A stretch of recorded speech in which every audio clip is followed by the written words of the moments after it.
Some of our favorite characters and stories involve tales of half-human creatures that are like us in so many ways, yet also so drastically different. Stories from Hans Christian Andersen and even Disney have us reveling in what possibilities exist with creatures who live deep in the wondrous ocean, yet come up for air to see what curious adventures lie in our world. Mermaids, mermen, and merpeople have definitely caused many who sail the vast seas to question, could there be people or creatures who are half fish and half human that live somewhere far down in the ocean where we have yet to venture?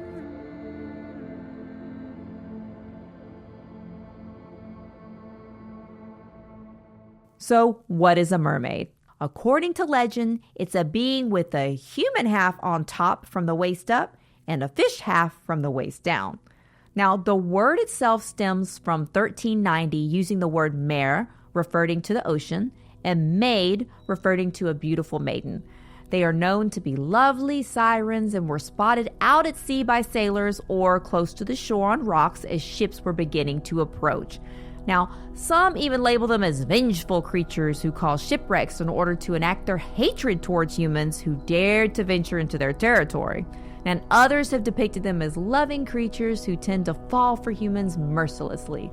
Some even believed mermaids to possess magical properties. So no matter what the perceived motives were, numerous tales and sightings of these creatures have kept us curious for countless years. We know that these tales of incredible sea creatures have stood the test of time, but where did the first sightings or legends actually even begin? So history shows that multiple cultures have recorded time periods speaking about these half-human sea creatures, but one of the first actual recordings in history took place in Syria in 1000 BC. It was said that the well-known goddess 𝗪𝗪 actually dove into a lake and then took the form of a fish. Although her bottom half was transformed, her remaining top half was fully human in its form because the gods did not want her to give up her beauty. Her new form was displayed on coins and statues for everyone to see. Now, only 78 years later, Saxon stonemasons built a strange stone carving that has many puzzled even now. It depicts hunting scenes with two leopards and a long-haired mermaid with a scaly fishtail. Now, this carving can be found in a Durham castle in England. So some theorize and speculate that this somehow represented the temptations of the soul, but in the time of the Middle Ages, mermaids were seen as lustful and not to be trusted and creatures of sin. Mermaids, mermen, and other similar creatures have been spoken about through ancient texts, drawings, stone carvings, and more. Cultures dating back to BC have spoken about them and shared many different stories about what they came from and what they represent.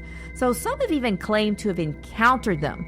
Now, one thing we do know is that their stories have been shared worldwide in many different ways. According to ancient Greek culture, mermaids were aligned with sirens. Now, sirens were seen as creatures of seduction from the sea, sent to tempt men with their feminine ways. Homer spoke of this trait as the half-fish portion of this tale began to spread through stories among the Greeks like the Odyssey. So, for example, 𝘁𝗍𝗪 and 𝗁𝗵𝘁 were stories about mermaid-like creatures with two tails instead of one. Now, both can be found in very early Greek paintings. Now, another tale of a mermaid encounter during the times of the powerful Greeks involved Alexander the Great's very own half-sister named 𝘁𝗪. In 295 BC, she met a tragic end by jumping into the sea and was said to have taken the form of a mermaid upon her death. It was said as she roamed the Aegean Sea, she was asking sailors if King Alexander was still alive. If they answered correctly by saying, "He lives and reigns and conquers the world," she would allow them safe passage. Answering incorrectly meant the sailors would face a terrible storm and meet their doom as she transformed into an angry Gorgon. In the 4th century BC, ancient artwork has been discovered that depicts what would be considered mermaids by those viewing it today. Now, creatures with human heads and fish bodies were referred to as red roofish, and others as renyu, which means human fish. Now, these mermaids were viewed as beautiful beings with wild, unkept hair and beautiful skin who sought to mate with humans and were often kept in ponds of widowers. The stories in Korea regarding mermaids are numerous. Not only do they believe in mermaids, but even the mayor himself was said to have saved 4 mermaids from local fishermen. Here, they were referred to as 𝗪𝗪𝗀, and I apologize if I said it wrong, while many others have reported seeing them firsthand. Now, they're seen as ocean guardians, but not necessarily anything mystical. Now, 𝗪𝗪𝗀 also refers to women who are experienced divers who gain experience by interacting with the ocean and taking care of the local aquatic environment. Now, in Japan, merfolk were referred to as ningyo, which translates to mean human fish. This also is one of the first accounts in history where mermaids were not only referenced, but mermaids or mermen were included as well. So the merfolk were said to have mystical powers and the gift of longevity. Although most depictions of mer people in history were beautiful, many Japanese tales portray them with ugly faces and sometimes even deformities. Now, not every culture refers to mermaids in what we consider the traditional sense. Now, some cultures have their own myths, legends, and names. So in the south, west, and central parts of Africa, tales of a mythical water spirit are told for centuries that goes by the name 𝗪𝗵𝘁. Now this means mother of the water, or water is the mother. Even though mother generally implies a female presence, she was said to be able to appear as male or female, making her a gender-fluid being.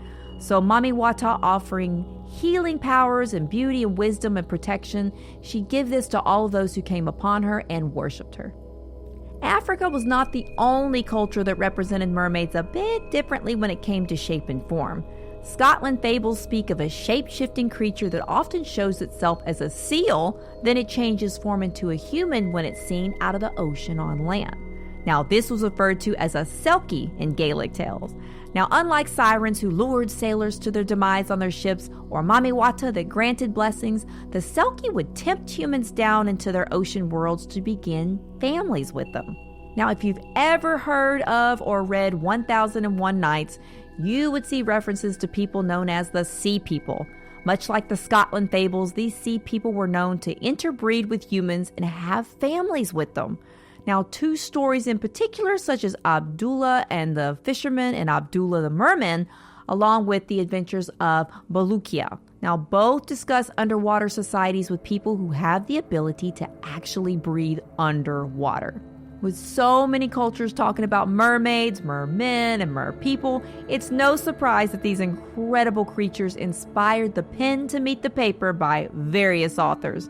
The most famous and well-known book, of course, is The Little Mermaid by Hans Christian Andersen.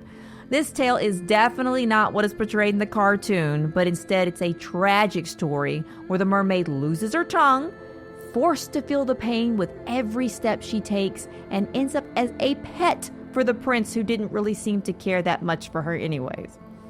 Now, The Sea Lady by H.G. Wells is another fantasy novel with a love story in mind.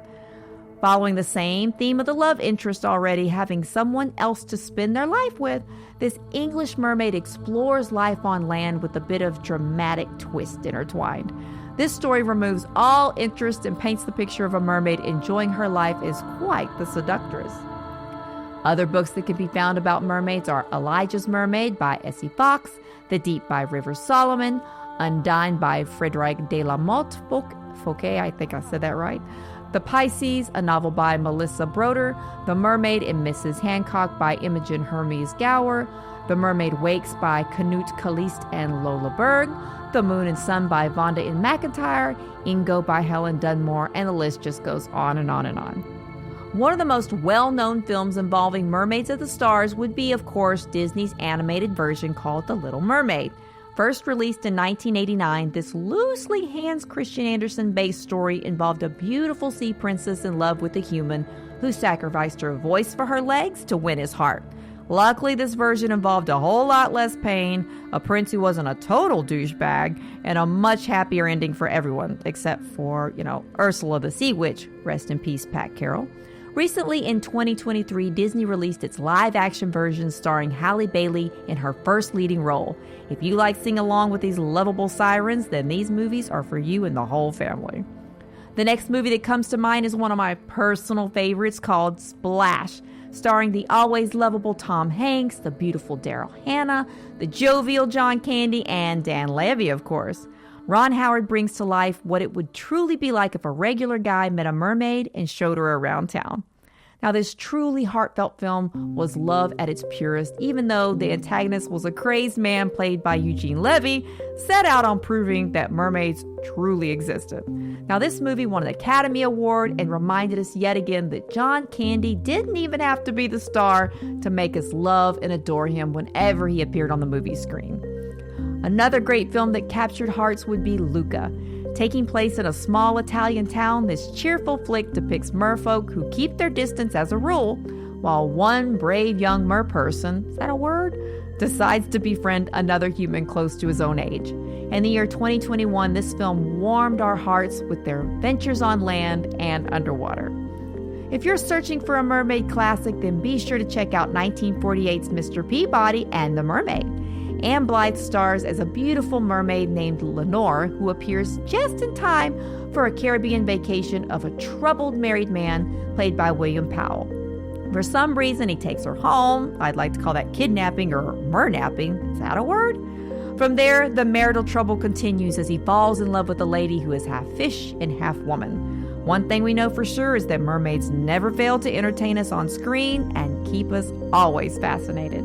Although mermaids and mermaid sightings have been well documented as far back as we can remember, the question still remains on what we know is true versus what we know from the small bits of information that have been passed down from generation to generation. So even famous sailors such as Christopher Columbus document the mermaids sitting on the rocks from afar near Haiti. Now, could he have truly seen a mermaid, or were his eyes playing tricks on him? Now, being out at sea for weeks and months has been known to rattle the senses, and one of those senses can certainly be your eyesight. Now, many feel that after being gone so long and being so far from home, manatees and other marine life could have very well been mistaken for these magical sea creatures. Now, others feel it could also be a form of a mirage, so like many see on their long journeys in the desert. Now, when we look to science and research the facts, we know that there have been no remains found or even skeletal remnants. Now, the National Ocean Service has even publicly spoke out stating that mermaids are pure fiction after the Discovery Channel may or may not have suggested that remains have surfaced on a beach. Although I personally love the history, myths, and stories, mermaids will always remain still a mystery to me. So just because we haven't discovered or uncovered something doesn't mean it doesn't exist, so I'm not so quick to dismiss it completely. Now, with so much historical documentation and witnesses, perhaps there's something more than what we just see on the surface. So do mermaids interest you? Do you think they exist? Do you think it's all just myths, all just a bunch of hooey? Just let us know in the comments below. And if you like what you see in here, or you have a topic you want us to tackle, whether it's Bigfoot, mermaids, aliens, or anything else in the paranormal and crazy world we have out there, just let us know in the comments or send us a message. And don't forget, so you don't miss an episode, don't forget to hit the bell icon and subscribe to all of our channels. You can see us on YouTube, TikTok, Instagram, Facebook, Pinterest, and anywhere there's social media, there we are. So we hope you've enjoyed this episode. Until next time on Ghost Hunting Beauties.